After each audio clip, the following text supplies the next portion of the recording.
दोस्तों, आज की कहानी थी माँ ने सुलझाई बेटी की उलझन। दोस्तों, कहानी शुरू करने से पहले अगर आपने हमारे चैनल को सब्सक्राइब नहीं किया है तो सब्सक्राइब कर लीजिए। विवाह के बाद नमनता पहली बार मायके रहने आई तो माँ की बाहर की नज़रों ने पहचान लिया कि वो कुछ परेशान है। उसके दिमाग को कुछ चल रहा है। नम्रता की हंसी में वो बात न थी जो विवाह से पहले थी। वो सुलझापन लुप था जिसे यह घर रोशन था। ये देखकर माँ चिंतित हो उठी। पूछने पर पहले तो नम्रता ने नामकुर की, फिर रुहासी होकर कहा, मैंने तो सुना था कि जीवन साथी पत्नी के लिए सब कुछ करते हैं।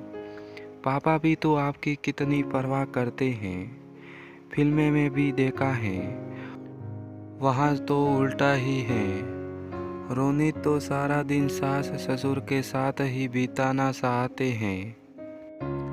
ऑफिस से आते ही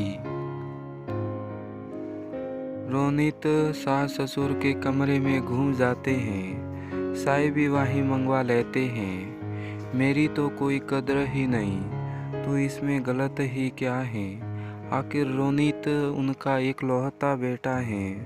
तुमसे शादी हो गई तो क्या माँ पिताजी को भूल जाए, उनके प्यार को, त्याग को भुला दे। मैंने ऐसा तो नहीं कहा। अच्छा, एक बात तो बता, अगर कल को रोनित तुझे मायके आने से मना कर दे, हमारा साथ छोड़ने को कहे, तो तू क्या करेगी? ऐसे कैसे हो सकता है? इतने सालों का प्यार मैं कैसे भूल सकती हूँ? आपसे न मिलने पर मैं कैसे ही जी पाऊँगी? तो रोनित भी अपने परिवार को कैसे भूल सकता है? शादी करने का मतलब ये तो नहीं सारे कर्तव्य भूल जाए, पर मेरे प्रति भी तो उनका फर्ज है। ज़रूर है, उससे मैं इनकार नहीं करती, पर माता पिता का स्थान तुझसे बहुत अधिक है। कोई भी उस स्थान को नहीं ले सकता। फिर अभी तुझे वह गए समय ही कितना हुआ है। नम्रता चुप रही। क्या रोनित तुझे बिल्कुल ही समय नहीं देता? माँ ने पूछा। जी देते हैं, मुझे हफ्ते में एक बाहर घुमाने भी ले जाते हैं। तो समस्या क्या है? अब तेरी रोनित से शादी हो गई तो क्या वो अपने परिवार को भूल जाए? कल को तेरे भाई की भी शादी होगी, उसकी पत्नी भी ऐसा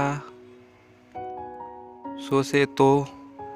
माँ, आप बिल्कुल सही कर रही हैं। इस तरह से तो मैंने सोचा ही नहीं। आपने तो मेरी उलझन चुटकियों में सुलझा दी। नम्रता, जिस परिवार में हम जिंदगी के 25-30 साल बिता देते हैं, उन्हें हम कैसे भुला सकते हैं? रोनित को कुछ समय दो, उनके परिवार को अपना समझो। नई पीढ़ी को पुरानी पीढ़ी के साथ सामंजस्य बनाकर चलाना होगा, तभी तो गृहस्थी की पटरी सुचारू रूप से चलेगी। जिंदगी में मिठास लाने के लिए तुम्हें ही त्याग करना होगा। यह स्थिति हर नई शादीशुदा लड़की के साथ आती है। मेरे साथ भी आई थी। बेटी से तुम ही बातें करती रहोगी यहाँ, इसके लिए हमें घर की गृह लक्ष्मी से इजाज़त लेनी होगी। पीछे से पिताजी की आवाज़ आई।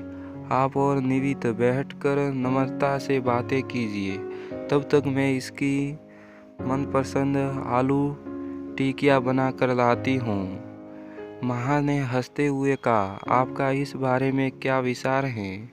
माँ चाहे तो बेटी का घर संवार भी सकती हैं और तोड़ भी सकती हैं। माँ की एक अच्छी सीख बेटी का भविष्य निर्धारित करती हैं। तो दोस्तों, इस वीडियो से आपकी क्या राय है, इसे कमेंट करके हमारे को ज़रूर बताएं और इस वीडियो को लाइक और शेयर करना बिल्कुल ना भूलें। और आपने हमारे चैनल को सब्सक्राइब नहीं किया है तो सब्सक्राइब कर लीजिए, ताकि आपके पास पहुँचे हर नया वीडियो सबसे पहले।